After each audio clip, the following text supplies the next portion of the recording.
Permissions in Google Drive follow the same settings as all the other G Suite apps. The only difference in Google Drive is that rather than just sharing individual files, we can actually share folders. Now, by default, in My Drive, think of this as your space.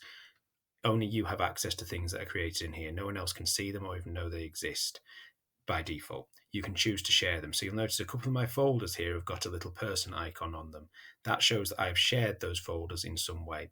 So if I click on a folder, I'll start off with just a normal one, and I'll use this little eye in the top corner. I can see some details about that folder. So I can see that this folder just has access for me. Only I'm allowed to access that one, and it lives in My Drive. I'm the only person who can deal with that one at the moment, unless I choose to share it. If I go down to this one, I've got a booklet I've been working on. If I click on the details of that one, I can see it's got a little icon on it. By right-clicking on it, by clicking on my little information icon, I can see that I've got access and another user has got access as well. And I've also enabled link sharing. Just like a Google Doc, that means that anyone who sees that link and clicks on that link can get access to this folder. So I've directed it to one person, and I've also made it wider open if anyone else wants to come and get it. The other option is in a folder down here. This is a folder where I could right click on it, or I could use the I button. I'll use the I button for now. I can see that this is in My Drive and 2 people have access to it. So just 2 people can do that one. It's not link sharing. If I want to look at how to do that, if I want to share things, I can just click on a folder, just so I would do a file. I can have used the sharing button up here. So I'll click on my folder, I can click on the share button up there, and that would bring me up the usual share menu. So I can choose how to share it. And all I'd have to do is put the address of the person I want to share the folder with in there. So I'll put in my usual dummy account. And I've got a choice. I can have them as an editor, or I can have them just as a viewer. If they're just a viewer, they can just look at what's in there. If they're an editor, they can start moving things in and out. Basically, as an editor, they have all the same rights as me, apart from I retain the ultimate right to kick them out if I want to. A viewer means they can just look and open and read. I give them a message as usual, and I just hit share, and they will have that available to them. My other option, of course, at the bottom is link sharing, which is where if I want to put the file folder up on a blog or on the website or something like that, people who have the link can then have access to it. So people tend to do this on Twitter if they're sharing resources. Rather than open up an entire Google Drive, they'd just pick a folder and they'd set the access level to anyone with the link, and then you just put that link up on the internet, and anyone who has that link can come to your folder. Again, you can choose, they could be a viewer, just have a look, or an editor.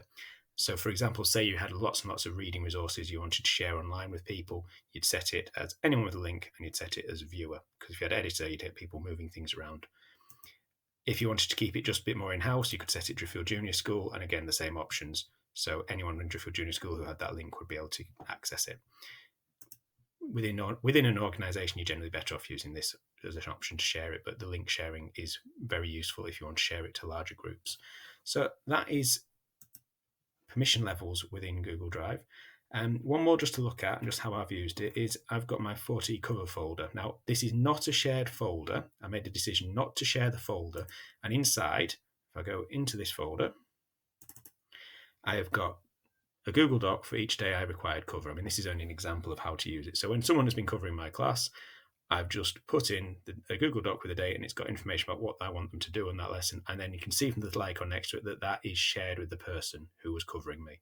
So I haven't shared the whole folder with everyone because each one of these covers is a different person. So rather than sharing it to all of them, just as the whole folder, I keep the folder as mine and I share them the document. Obviously, the document then is hyperlinked to all the resources, but that's quite an effective way of doing it. And it's quite a nice visual one straight away. You can see that my timetable I haven't actually shared with anyone, but these ones are shared with different people because they've got a little icon next to it. By right-clicking or by using the I button, I could find out who they'd been shared with. So that is a quick overview of permissions. They behave in just the same way as they do in Google Drive, in Google Docs, and any of the Google apps.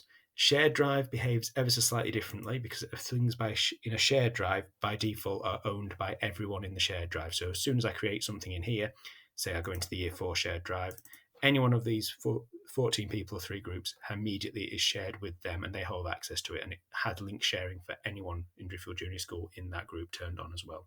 So that's just a way to get your head around how the different permission settings work and how it all starts filtering together. At the moment, you cannot share a shared drive folder because it's already shared. However, in the next update, apparently that is coming. So I can share it to show people where it is rather than just emailing people a breadcrumb trail, which I think that's going to be the main use for that. And unless you're sharing it outside your organization or you wanted to share something from a shared drive into someone who didn't normally have access. So say, for example, someone from another year group wanted access to the year 4 one, rather than giving them access to the whole thing, I could just give them access to the Circle of Life using share settings. That is coming in soon, should be with us by September, I'd have thought.